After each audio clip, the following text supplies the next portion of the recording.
Salut à tous et à toutes, c'est HydroFR et on se retrouve aujourd'hui pour le tout premier tutoriel de la chaîne. Donc un tutoriel sur comment dessiner un scarabée réaliste. Et bien pour cela il faudra commencer par tracer un rectangle de 6 cm de largeur sur 10 de hauteur. Puis vous diviserez ce rectangle par deux.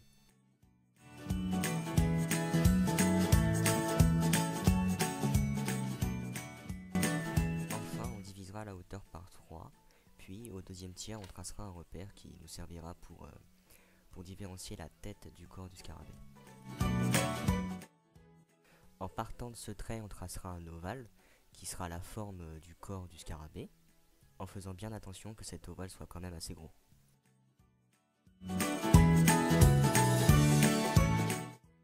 Puis on peut commencer à tracer la tête, qui sera dans la continuité de cet ovale, mais tout en gardant le bout pointu.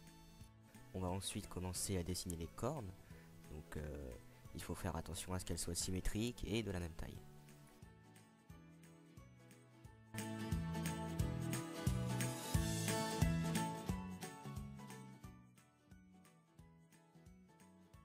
Puis on pourra commencer à tracer les détails du corps, le refaire si nécessaire, puis marquer la séparation des ailes et autres détails.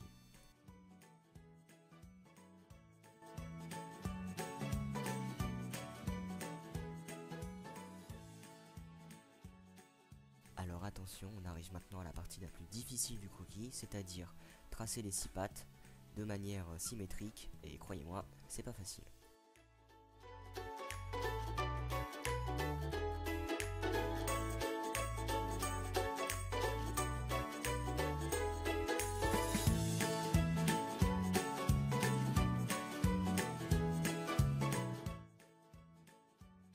Ouf, soulagement, on vient enfin de terminer la partie difficile du croquis. Et maintenant, on peut enfin gommer le repère. On commence le coloriage. Pour ça, j'utilise un marqueur de couleur cannelle qui représentera la couleur des ailes du scarabée. Puis j'utilise un marqueur noir pour colorier toutes les autres parties du corps.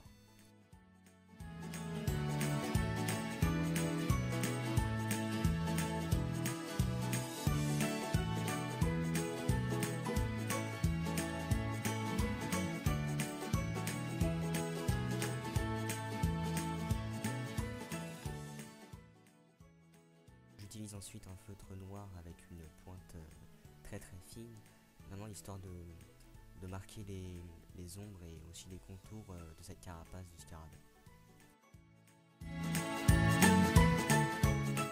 Je repasse une deuxième couche à la cannelle pour accentuer l'effet d'ombre, vraiment ce côté réaliste au scarabée.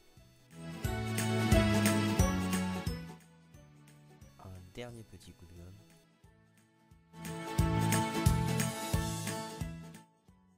Puis on peut commencer cet effet de brillance qui accentuera ce réalisme sur le scarabée. Alors pour ma part j'utilise une pastel blanche, mais vous pouvez utiliser plein d'autres choses, par exemple de la peinture blanche, ça marchera très bien. J'utilise ensuite une estompe pour avoir un côté lisse et non plus le côté de hachure que j'avais avec la pastel. Et je peux enfin faire l'ombre, donc pour cela j'utilise un crayon à papier. Et encore une fois j'utilise l'estompe pour avoir cet effet lisse. Nous avons enfin terminé ce scarabée, plutôt réaliste.